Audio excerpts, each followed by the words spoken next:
Solid state में मैंने आपको टाइप्स ऑफ यूनिट सेल कराया था। टाइप्स ऑफ यूनिट सेल में हमारा सिंपल यूनिट सेल हो गया था, उसके नियरेस्ट नेबर हो गए थे, डिस्टेंस हो गई थी और कितने होते थे ये हो गई थी। ठीक है, बॉडी सेंटर्ड यूनिट सेल करा दिया था ना, फेस सेंटर्ड यूनिट सेल करा दिया था, बोलो हो गया था। Simple unit cell, body centred unit cell, face centred unit cell हो गया था ना। चलो अब लिखो बेटा fourth end face centred unit cell, end face centred unit cell, end face centred unit cell, ये फोर्थ है। ठीक है, types of unit cell, cubic unit cell बेटा 4 होते हैं। ठीक है, पहला सिंपल यूनिट सेल कराया था जिसको हम बोलते थे प्रिमिटिव यूनिट सेल। दूसरा बताया था आपको फेस सेंटर्ड यूनिट सेल, इसको non primitive. Face centred unit cell में एटम कॉर्नर पर, और face of unit cell 6 face होती हैं, 6 की 6 फेस पर होता था। उसके बाद बताया था आपको body centred unit cell. Body centred unit cell में एटम कहाँ होते थे, कॉर्नर पर और बॉडी सेंटर पर होते थे। ठीक है, इसके बाद ये फोर्थ है, ये भी नॉन प्रिमिटिव है, end face centred unit cell. ठीक है बेटा, end face centred unit cell, इसमें कहां होते हैं लिख लेना, एटम कॉर्नर पर होते हैं, है ना, शॉर्ट में लिख लो, एटम कॉर्नर पर होते हैं और अल्टरनेट फेस पर, अपोजिट फेस पर। Atom present at corners of unit cell, and सारे कॉर्नर पर, और किस पे होता है बेटा, अपोजिट फेस पर, कॉर्नर पर लिख लो plus alternate face, alternate faces पर।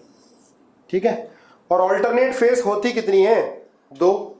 ठीक है, जैसे हमने एक यहां रख दिया है ना, फिर देखो ये एडजेसेंट है, ये ऊपर वाली छत है ये भी एडजेसेंट है, साइड वाली ये जो दीवार है ये भी एडजेसेंट है, और नीचे ये भी एडजेसेंट है, ये चारों एडजेसेंट हो गई, तो एक ही तो बची। ठीक है, सामने। तो ऑल्टरनेट फेस कितनी होती है बेटा, 2 होती हैं। तो कॉर्नर कितने, 8, कंट्रीब्यूशन कितना 1/8, ऑल्टरनेट फेस कितनी 2, कंट्रीब्यूशन 1/2, ये 1 + 1 कितने, टोटल नंबर ऑफ एटम कितने होते हैं बेटा, 2 होते हैं। लिख लो, टोटल नंबर ऑफ एटम कितने होते हैं, 2 होते हैं। किसके अंदर, एंड फेस सेंटर्ड में, एंड फेस सेंटर्ड में। अच्छा जरा एक क्वेश्चन लिख के दिखाओ मुझे, लिखो a type of atom, A type of atom present at corner, B type of atom present at B type of atom, B type present at alternate faces, C type of atoms present at alternate edges, and D type of atom present at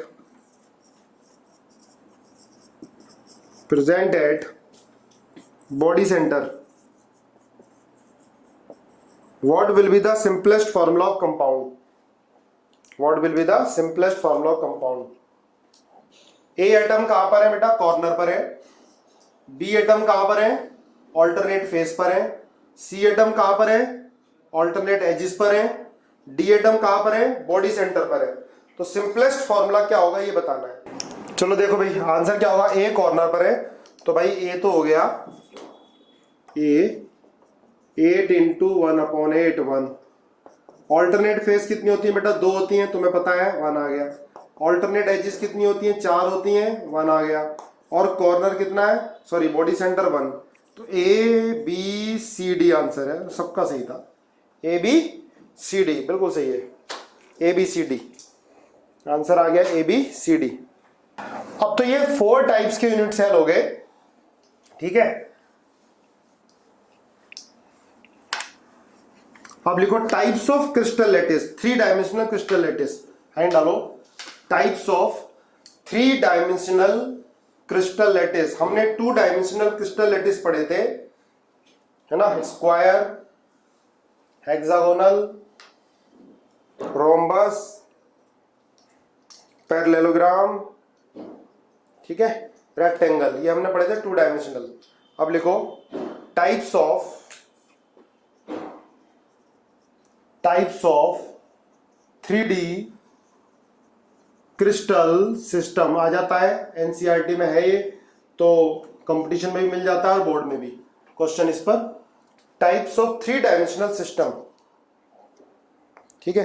तो लिखो बेटा, ये 7 type के होते हैं, 3 dimensional crystal 7 type के होते हैं। क्यूबिक, लिखते जाओ साथ साथ मेरे, हेक्सागोनल, मोनोक्लिनिक, ऑर्थोरोम्बिक, रोम्बोहेड्रल, है ना, cubic, hexagonal, monoclinic, orthorhombic, rhombohedral,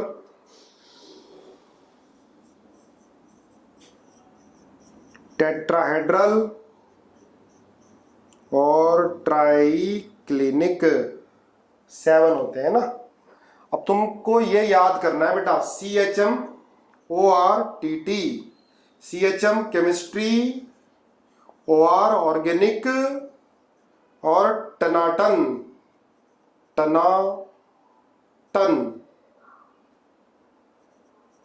chemistry, organic, टनाटन, ऐसे याद रखना। ये 7 टाइप के 3 डायमेंशनल क्रिस्टल लैटिस होते हैं, ठीक है। 5th पे लिखा है बेटा 1 2 3 4 5, रोम्बोहेड्रल लिखा है, रोम्बोहेड्रल, ठीक है। केमिस्ट्री CHM, केमिस्ट्री ऑर्गेनिक टनाटन, केमिस्ट्री ऑर्गेनिक टनाटन, ये ऐसे याद रखो, C4 cubic, H4 hexagonal, M4 monoclinic, CHM, ठीक है, OR orthorhombic, rhombohedral, OR organic, TT, T4 tetrahedral, T4 triclinic, ठीक है। तो ये 7 टाइप के 3 डायमेंशनल क्रिस्टल लैटिस होते हैं, याद रखना। हम देखो पूछ सकता है बोर्ड में कि भाई 2D क्रिस्टल सिस्टम कितने टाइप के, हमने 5 टाइप के पढ़े थे, वो 5 तुमने याद कर लिए होंगे। ये 7 टाइप के क्रिस्टल सिस्टम होते हैं। अब इनका जो क्लासिफिकेशन हुआ है, it is based on unit cell parameter, unit cell parameter. और यूनिट सेल पैरामीटर क्या होते हैं बेटा, edge length and edge angle, है ना, edge length ABC, angle alpha beta और गामा, अल्फा बीटा गामा और ABC, ये 6 पैरामीटर होते हैं जो 3 डायमेंशनल क्रिस्टल सिस्टम के लिए जरूरी है। 6 parameter are required for 3 dimensional crystal system. छोटी छोटी चीजें हैं, पता होनी चाहिए, ठीक है ना। अब इसमें ध्यान रखना बेटा, क्यूबिक में क्या होता है, एंगल क्या होते हैं, ABC क्या होते हैं। एक बार IIT एडवांस में 8 नंबर का क्वेश्चन पूछा गया था इस पर, ठीक है, मैच द कॉलम, ABC कितना होगा, अल्फा बीटा गामा कितना होगा, और बार बार मेडिकल JEE मेंस बोर्ड में आता रहता है ना, और टेबल दे रखी है NCERT में, तो बड़े ध्यान से करनी भी है आपको, ठीक है। चलो, क्यूबिक में क्या होता है बेटा, क्यूबिक में सारी साइड इक्वल होती हैं, तो इसको ऐसे याद रखो, AON NaON, जैसे मैंने याद किया वैसे याद कर लो आप, AON NaON, AON कैसे याद करोगे, आओ ना AON, ना आओ ना, आओ ना, ना आओ ना। ए का मतलब बेटा all are equal, all are equal, all are equal क्या, सारी side equal, all are equal, ठीक है। आओ ना, ना आओ ना,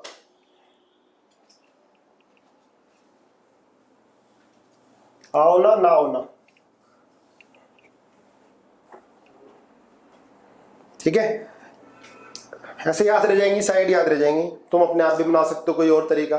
सर ये क्या जुमले था, वर्ड खेल रहे हो हमारे साथ।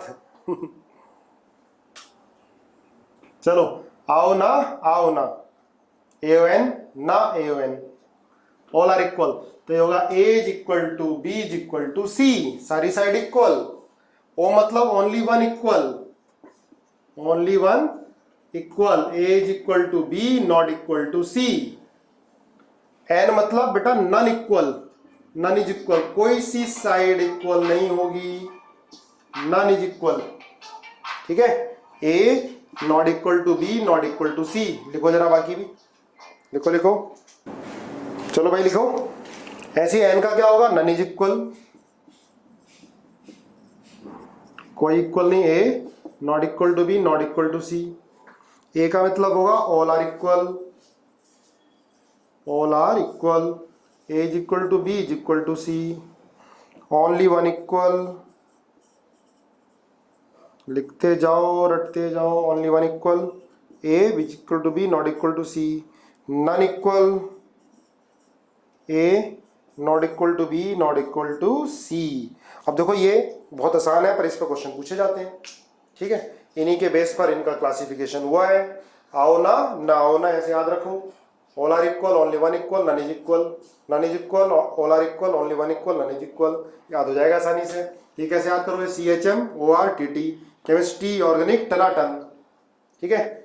अब है इनके एंगल, ये ध्यान रखना, ठीक है बेटा। इसका alpha is equal to beta is equal to gamma is equal to 90। अब इसका कोई मैंने निमोनिक नहीं बनाया, ना मुझसे बना, तुम लोग बना लेना, ऐसे ही याद है। मैंने कैसे याद कर लिया है, एक तो क्यूबिक का alpha is equal to beta is equal to gamma is equal to 90, एक ऑर्थोरोम्बिक का, ऑर्थोरोम्बिक का alpha is equal to beta is equal to gamma is equal to 90, ठीक है। और एक टेट्राहेड्रल का भी ऐसे ही होता है, alpha is equal to beta is equal to gamma is equal to 90।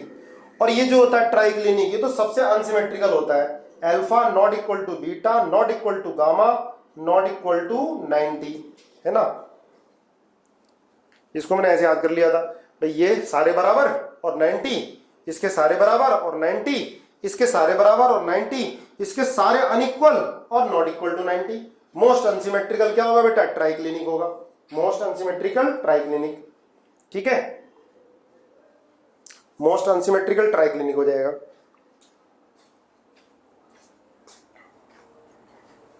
Hexagonal क्या होगा, alpha is equal to beta is equal to 90, gamma is equal to 120, alpha is equal to beta is equal to 90, gamma is equal to 120, ये ध्यान रखना, ठीक है, hexagonal.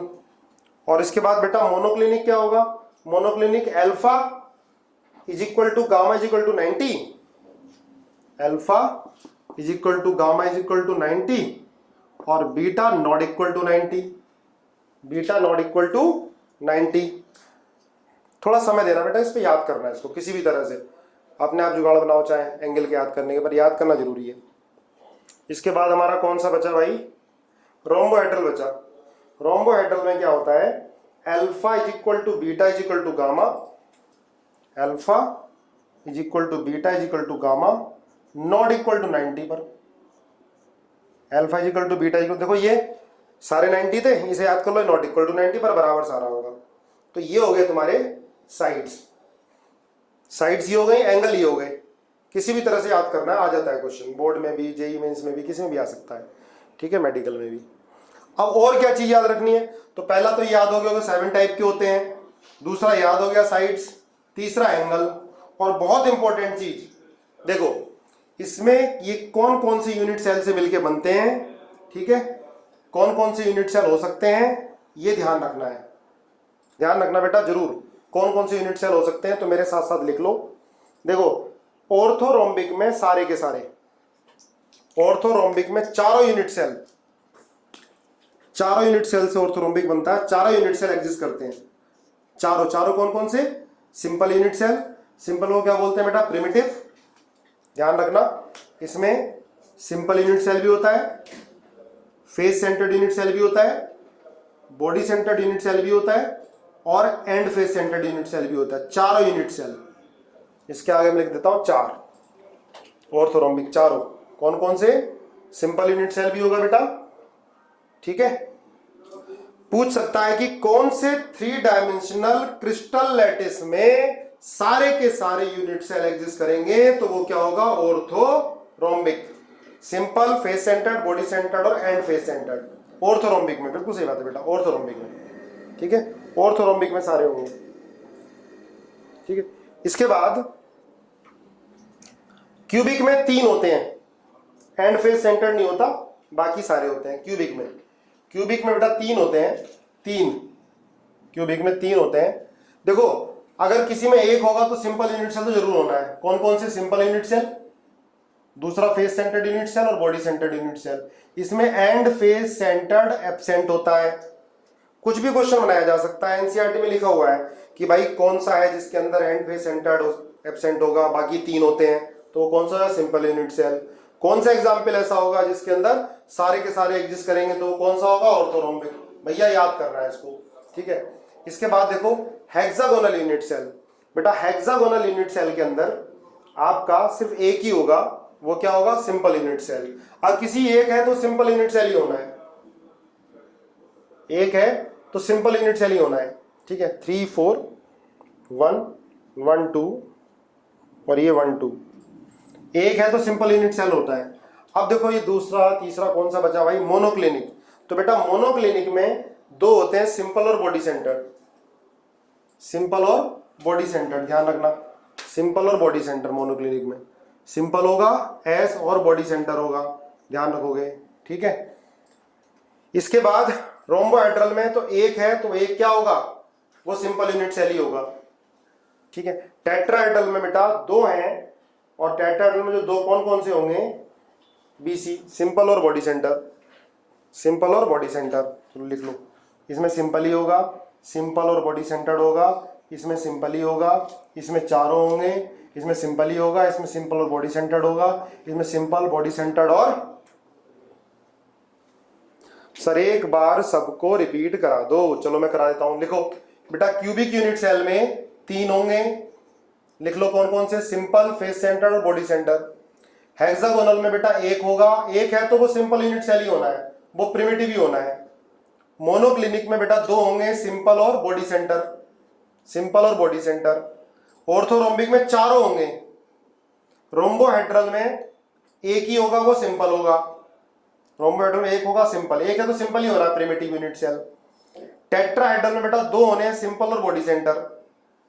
Triclinic में 1 ही होना है, वो सिंपल यूनिट सेल होना है। देखो आसान है, आप ऐसे याद कर लो, 3, 2 को छोड़ दो 4, फिर 2 को छोड़ दो 1, 3 4 1, फिर बीच में 1 2 1 2। देखो 1 होगा तो प्रिमिटिव यूनिट सेल होगा, 1 होगा तो प्रिमिटिव, 2 होंगे तो प्रिमिटिव और बॉडी सेंटर, है ना। 3 है तो एंड फेस सेंटर को, बाकी 3 हो गए, 4 तो चारों हैं ही। अब टोटल काउंट करो कितने हुए। क्यूबिक कितने यूनिट सेल से बन रहा था? हेक्सागोनल कितने से बन रहा है? बिल्कुल सही बात है, कितने हो गए? 14, टोटल हो गए 14। क्यूबिक बेटा 3 यूनिट सेल से बन सकता है, ठीक है, 3 टाइप हो सकते हैं इसके। हेक्सागोनल 1 ही हो सकता है, मोनोक्लिनिक 2 टाइप हो सकते हैं, ऑर्थोरोम्बिक जो एग्जिस्ट करते हैं 4 हो सकते हैं, रोम्बोहेड्रल 1 होगा, टेट्राहेड्रल 2 होंगे, ट्राइक्लिनिक 1 होगा। सबको ऐड करोगे तो 14। ये बड़ा कॉमन क्वेश्चन है, बोर्ड में भी पूछा जाता है और किसी कॉम्पिटिटिव एग्जाम में पूछा जा सकता है। Total 3 dimensional crystal lattice on the basis of unit cell, कितने यूनिट सेल एग्जिस्ट करेंगे, कितने यूनिट सेल से मिलके बनेंगे, कितने टाइप के टोटल बनेंगे, वो होते हैं 14। इनको बोलते हैं बेटा ब्रा-बायस लैटिस। नोट कर लो, ये 14 होते हैं, छोटी सी बात है, याद रहेगी तो हो जाएगी आराम से, ठीक है। 14 इनको बोलते हैं बेटा ब्रा-बायस लैटिस, BRAV, सॉरी स्पेलिंग गलत कर दी, V, ये V, BRAVAIS, ब्रा-बायस लैटिस, ठीक है। आप जो भी इसको प्रोनाउंस करो, ध्यान रखना 14 होते हैं। तो आज ये 10 मिनट से सिर्फ रटने वाले ही चल रहा है। फिर एक बार मेरे साथ रिवाइज कर लो, 7 टाइप के 3 डायमेंशनल क्रिस्टल लैटिस, ठीक है। साइड्स का तरीका ये, आओना ना होना, एज एंगल ये, टोटल इनके जो अरेंजमेंट हो सकते हैं यूनिट सेल के आधार पर, वो कितने हो सकते हैं? 14। उनको क्या बोलते हैं? ब्रावियस लैटिस, ब्रावियस लैटिस। क्लियर है? हो गया ये? याद कर लोगे? नोट कर लिया? मिटा दूं क्यों भाई? यस, मिटा रहा हूं बेटा इसको। देखो ये जरूर ध्यान रखना, देखो रटने वाली चीज है बेटा, कौन से यूनिट सेल किस किस में एग्जिस्ट करेंगे, जरूर याद रखना है ये, ठीक है। चलो मिटा देते हैं। इसके बाद बहुत इंपॉर्टेंट टॉपिक, हेडिंग डालो packing fraction. Packing fraction second में हेक्सागोनल नहीं होता है, सेकंड में हेक्सागोनल नहीं होता है। सेकंड कौन सा यार, CHM हेक्सागोनल में, अच्छा 2D, अच्छा 2D में हेक्सागोनल होता तो है यार, 2D 5 होते हैं और 3D में भी हेक्सागोनल है, सेंटर्ड रोम्बस होता है। अच्छा चल चेक करेंगे। पैकिंग फ्रैक्शन लिखो। देखो पैकिंग फ्रैक्शन क्या होगा बेटा, ध्यान रखना। पैकिंग फ्रैक्शन क्या होता है, हाउ मच एरिया और how much volume occupied by atoms. अब एक चीज ध्यान में लिखो, लिखो पैकिंग फ्रैक्शन पहले, पैकिंग फ्रैक्शन पहले, पैकिंग फ्रैक्शन इन 2D। तो 2D में क्या होगा बेटा, पैकिंग फ्रैक्शन, ठीक है, fraction of area occupied by atoms, लिख लो जरा, fraction of area occupied by atoms, fraction of area occupied by atoms. जब 2D की बात करेंगे तो एरिया आएगा, मतलब अगर हम पैकिंग फ्रैक्शन निकालना है तो क्या लिखोगे, number of atoms, sorry area, area of atoms, जितने भी एटम होंगे उनका area, upon area of shape, area of shape. जैसे स्क्वायर है बेटा, तो स्क्वायर में एटम है, ठीक है, तो जितने एटम होंगे उनका area, upon area of shape, जो भी स्क्वायर होगा, स्क्वायर का एरिया कितना होता है। तो पैकिंग फ्रैक्शन अगर 2D में पूछा है तो एरिया ऑफ एटम, जितने भी एटम होंगे, 2 एटम होंगे तो 2 का एरिया है ना उस शेप के अंदर, 3 एटम होंगे तो 3 का area, upon area of shape, जिस शेप की हम बात कर रहे हैं, ठीक है। जैसे स्क्वायर है तो एरिया ऑफ स्क्वायर कितना होता है, ए स्क्वायर, साइड का स्क्वायर। तो ये बात आती है पैकिंग फ्रैक्शन इन 2D, ठीक है। इसके बाद लिखो packing fraction in 3D, packing fraction in 3D।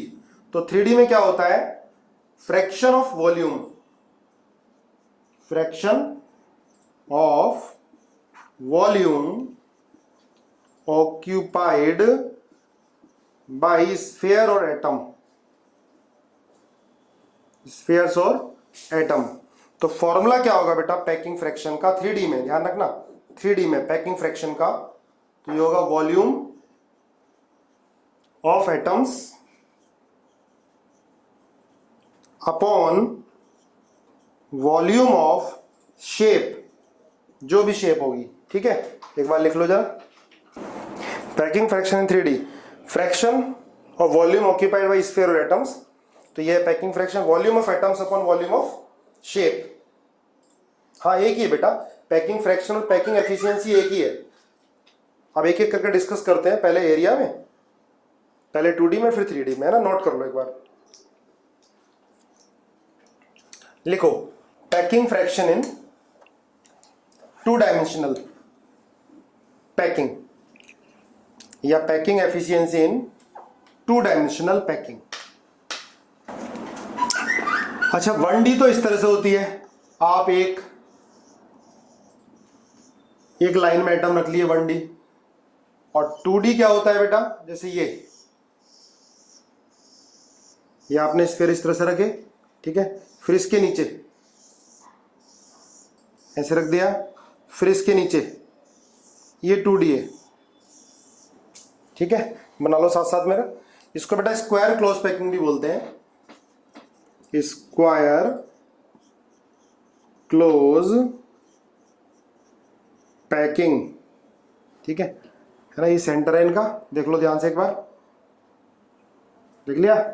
अब देखो ये मैंने इसके सेंटर को जोड़ दिया, अब आपको इसका पैकिंग फ्रैक्शन बताना, ये A B C D है ना। 2D में सिर्फ एक ही स्पेयर, एक ही हमने लेयर रखी है, ओनली 1 लेयर, एक लेयर रख दी है ना। अब ये हमने इसके सेंटर को जोड़ दिया, तो ये जो स्क्वायर बन रहा है इसका पैकिंग फ्रैक्शन कितना होगा, जरा मुझे कैलकुलेट करके दिखाओ।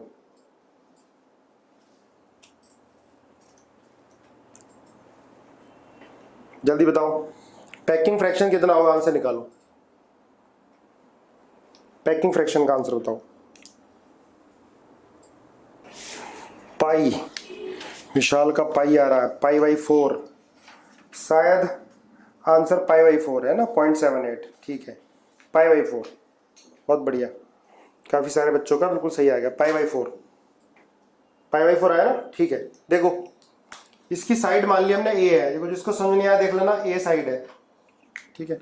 अब इसके अंदर कितने एटम आ रहे हैं पहले ये देखना है। देखो ये आ रहा है, ये 90 डिग्री का एंगल है ना, 360 है पूरा, 360 का 1/4 ही तो है, 1/4 इसका आ रहा है, 1/4 ये आ रहा है, 1/4 ये आ रहा है, 1/4 ये आ रहा है ना।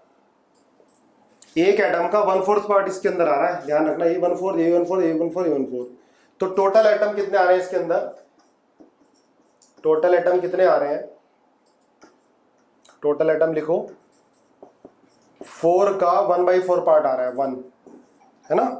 टोटल नंबर ऑफ एटम कितने आ गए, 1 आ गए। देखो समझ में आए, ये 1/4 पार्ट है, ये भी 1/4, ये भी 1/4, ये भी 1/4। अब पैकिंग फ्रैक्शन कैसे निकालना है, 2D है, तो हम क्या लिखेंगे, area of atoms upon area of shape, ऐसे तो निकलेगा भाई। पैकिंग फ्रैक्शन क्या है, fraction of area occupied by atoms.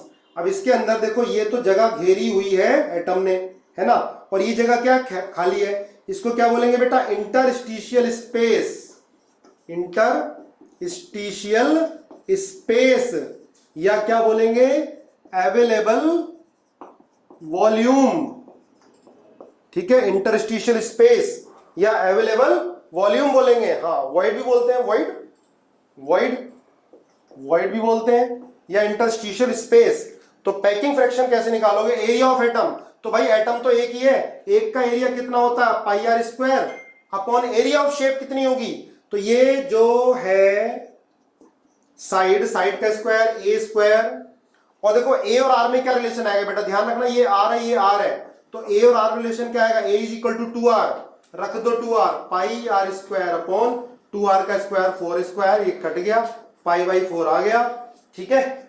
सबने बता दिया था, बहुत जल्दी बता दिया था सबने, पाई बाई 4, आंसर 0.78, 78%, 0.78 मतलब 78% आ गया। ये आया बेटा पैकिंग फ्रैक्शन। अब मुझे बताओ इंटरस्टिशियल स्पेस कितना आ गया, इंटरस्टिशियल स्पेस 100 में से 78 माइनस कर दो, जल्दी बताओ, 22%। ध्यान भी रखना, एग्जाम में आए तो फटाफट कर दो, 22%। चलो सबका आ गया। देखो भाई अब 2D ये वाली, अच्छा ये बताओ, ये अगर हम ये ले लेते हैं इसी में, स्क्वायर क्लोज पैकिंग में ही, मैं कहीं और से काटता इसको, जैसे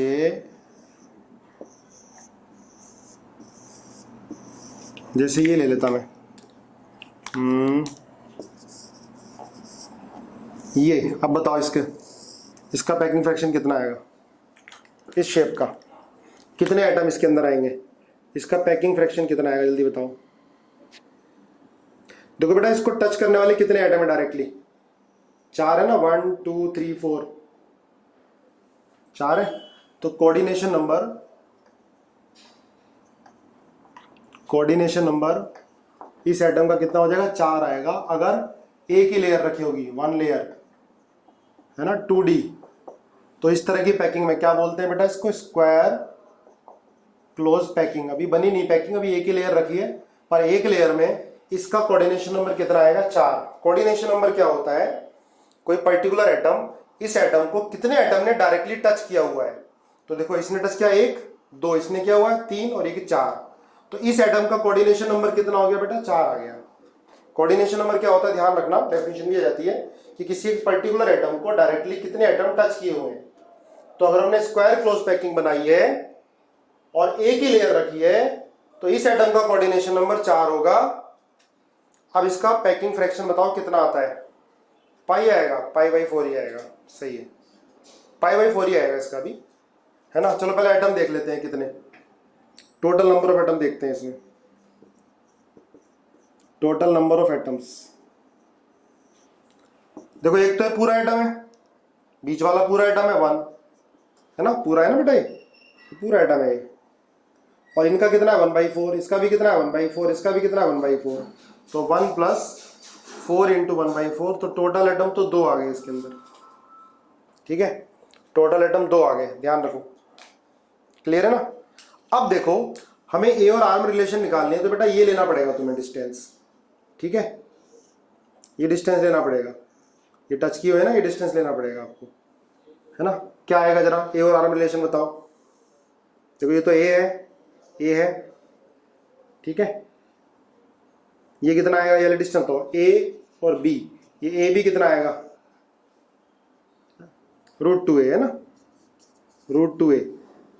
ठीक है, बिल्कुल सही है, √2a = 4r, है ना, ये आ जाएगा ना, ये वाला, ये डिस्टेंस, ये आपस में टच किए हुए हैं, तो ये कितनी √2 है, ये a है, ये a है, तो √2a, तो √2a = 4r, ये r है बेटा, ये r, ठीक है, और ये r, ये पूरा आइटम है, 2r हो गया, ये r हो गया, ये r हो गया, √2a = 4r, है ना। अब निकाल लो भैया पैकिंग फ्रैक्शन, कितने आइटम है, 2 हैं, इंटू πr² अपॉन a²। भाई a कितना आ गया 4r/√2, a² कितना आ गया 4r/√2 का स्क्वायर। ठीक है, √2 = 4r/√2 का स्क्वायर आ जाएगा, कितना पाई आ रहा है, π/4 ही आ रहा है ना, π/4 सेम ही आ रहा है ना, बोलो यस और नो। यस, π/4 ही आ रहा है, गुड। अब कोई सी भी शेप काट लो, है ना भाई, कोई भी हाइपोथेटिकल शेप दे सकता है जिसका एरिया या वॉल्यूम आप लोगों ने 9th-10th में पढ़ा होगा, इसलिए हमने डायरेक्ट रट्टा नहीं मारना है, पैकिंग फ्रैक्शन को समझना है अच्छे से। ठीक है, आ गया होगा समझ में। चलो अब सुन लो ध्यान से, अगर ये 3D शेप हो जाती है, समझना ध्यान से,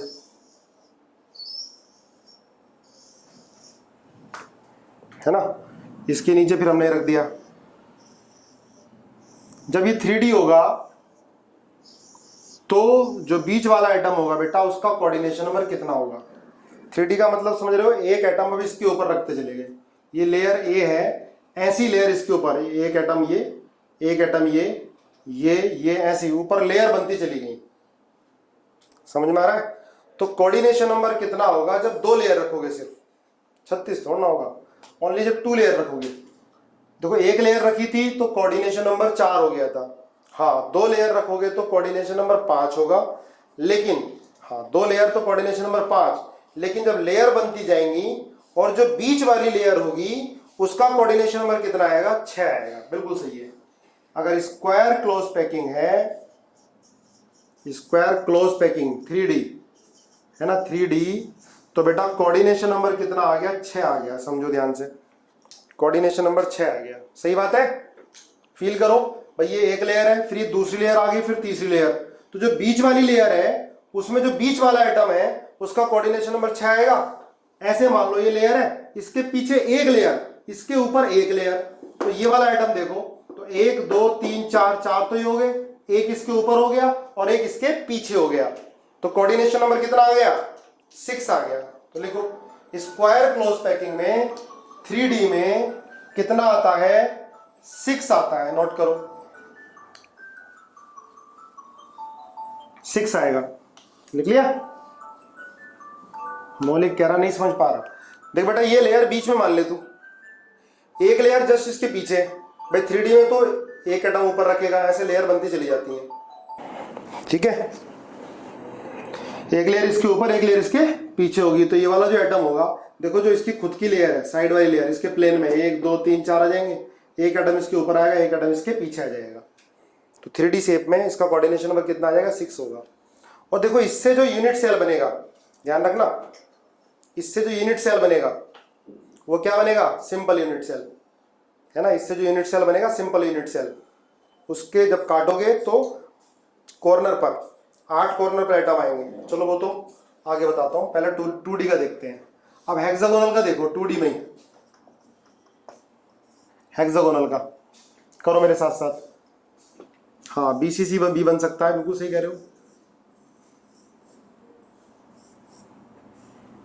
हेक्सागोनल का देखो, अब हेक्सागोनल कैसे करना है कि हमें मैक्सिमम स्पेस को भरना है, ठीक है।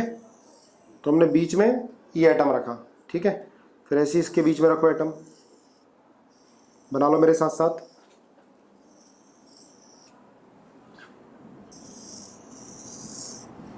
अब देखो ये जो एटम है बेटा, एक ही लेयर रखी है हमने, ये जो एटम है इसका कोऑर्डिनेशन नंबर कितना होगा, एक लेयर रखी है हमने, एक लेयर, तो इसका कोऑर्डिनेशन नंबर कितना होगा, वन लेयर कितना होगा 6, बिल्कुल सही है 6 हो गया ना। देखो ये डायरेक्ट टच कर रहा है, ये टच कर रहा है, 1 2 3 4 5 6 एटम टच करेंगे, इनके अगर आप सेंटर को मिलाओगे तो हेक्सागन बन जाएगा, बन गया हेक्सागन। अब ये हेक्सागन बन गया, 2D एक ही लेयर रखी है। अब इसका मुझे पैकिंग फ्रैक्शन बता दो इस शेप का, जल्दी से बताओ जरा फटाफट, इस शेप का पैकिंग फ्रैक्शन बता दो एकदम से, कितना होगा। 0.9 गौरव राज, हार्दिक 0.9 आएगा सबका ना, 0.91 के लगभग आ जाएगा, 0.91 के लगभग आ जाएगा, 0.907, हाँ 0.91 आ गया। निशांक अरोरा, कृतिका 0.9, चलो ठीक है ना। कैसे करोगे इसको, देखो ये 6 इक्विलेटरल ट्रायंगल बन जाएंगे ऐसे, आप इसको देखो। अब इसका कितना हिस्सा आएगा, देखो ये 120 है ना, तो 1/3 आ रहा है ना इसका, 360 का 120 130 तो होता है, ये जितनी एटम 6 एटम का 1/3 हिस्सा इसके अंदर आ रहा है शेप के अंदर, और इसका पूरा आ रहा है ना, ये पूरा 1, और ये जो 6 एटम है इनका कितना 1/3 पार्ट आ रहा है। ये बात समझ आई, क्योंकि 120 का एंगल है, 360 का 120 क्या होता है 130 तो होता है, तो 1/3 पार्ट इसका अंदर आ रहा है। तो टोटल नंबर ऑफ एटम इस शेप में कितने होंगे, टोटल नंबर ऑफ एटम्स कितने होंगे बेटा, 1 + 6 × 1/3, 2 आ जाएंगे ना। टोटल नंबर ऑफ एटम इस शेप में कितने जाएंगे, 2 आ जाएंगे, 2 3 आएंगे, 6 × 1/3 सही तो है, 3 कैसे, मैंने कौन सा गलत कर दिया, अरे सही है, ठीक है 3, हो 3 आ जाएंगे, 1 + 2, ठीक है 3। टोटल नंबर ऑफ एटम कितने आ गए शेप में, 3 आ गए। अब हमें क्या निकालना है, पैकिंग फ्रैक्शन, तो लिखेंगे area of atom, area of atoms upon area of shape. तो पढ़ लिया होगा आपने, एरिया ऑफ शेप निकालना। एरिया ऑफ एटम्स, एटम तो 3 है, एक का एरिया कितना होता है पाई आर स्क्वायर, एक का एरिया। एरिया ऑफ शेप कितना होगा, 6 × area of equilateral triangle √3/4a², और भाई एज इक्वल टू क्या है 2r होगा, ये a ले लो, ये r, ये a है, कोई भी ले लो, ये r, as equal to 2r, तो कितना आएगा 3 × πr² 6 × √3/4 × a को क्या लिखोगे 2r², है ना। क्या आंसर आ गया, 90.6 है ना, 90.6, मैं लिख लूँ 91% लगभग, 91% लगभग 91%। 3 एटम समझ नहीं आया बेटा, एक एटम तो पूरा यही है, वही लिख लिया हमने, और ये जो टोटल 6 एटम है इनका कितना आएगा, 1/3 पार्टी तो अंदर आ रहा है, 6 एटम का 1/3 पार्टी तो अंदर आ रहा है, ये 360 एंगल है पूरा, 120 क्या है इसका 1/3 पार्टी तो होगा, तो 6 × 1/3, ठीक है। तो क्या आंसर आ गया, 91% आ गया, ये आ गया पैकिंग फ्रैक्शन 91%, और इंटरस्टिशियल स्पेस या परसेंटेज ऑफ अवेलेबल वॉल्यूम लगभग 9%, लगभग 9%।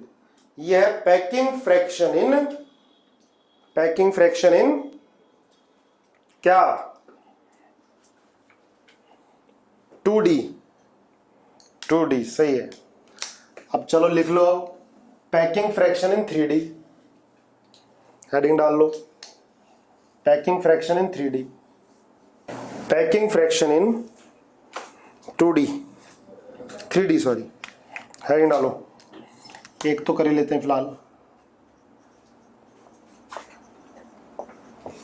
पैकिंग फ्रैक्शन इन 3D, तो क्या बताया था मैंने, volume of atoms upon volume of unit cell, या जो भी शेप होगी, ठीक है, वॉल्यूम ऑफ यूनिट सेल की शेप जो भी हो।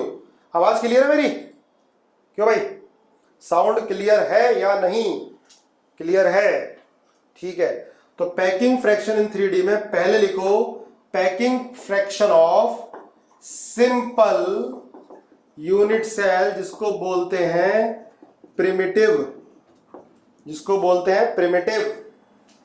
प्रिमिटिव क्या होगा भैया? जिसमें एटम कहाँ होंगे? कॉर्नर पर ही, ये तो रट गया होगा बार बार, जिसमें एटम कहाँ होंगे? ओनली कॉर्नर, उसको बोलते हैं प्रिमिटिव यूनिट सेल। तो भाई ये जो है ये टच होता है आपस में, ठीक है, ये आर या आर, तो ए इज इक्वल टू क्या होता है? 2r। ये ए और आर में क्या आ गया? रिलेशन आ गया। ये सिंपल यूनिट सेल है। तो पैकिंग फ्रैक्शन कैसे निकालोगे?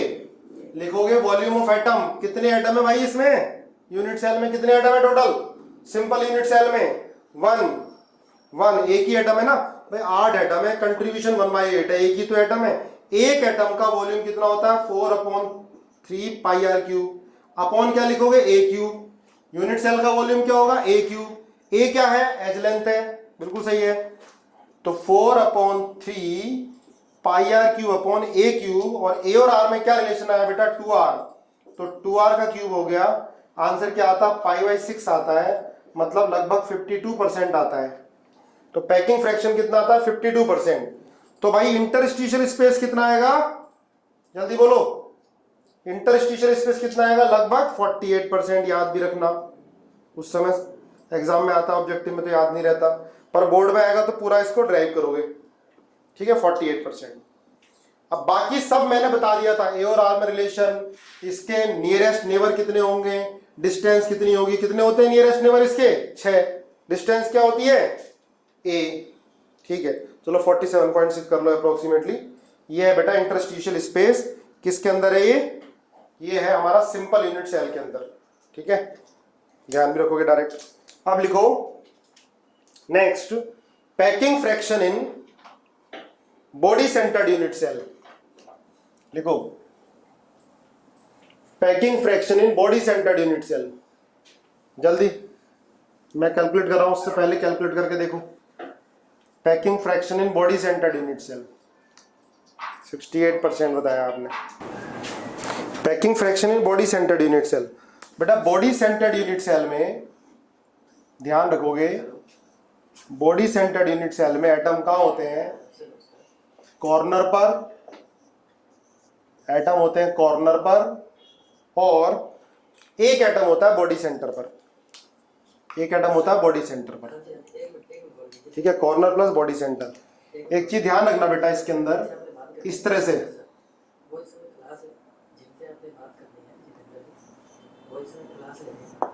ठीक है,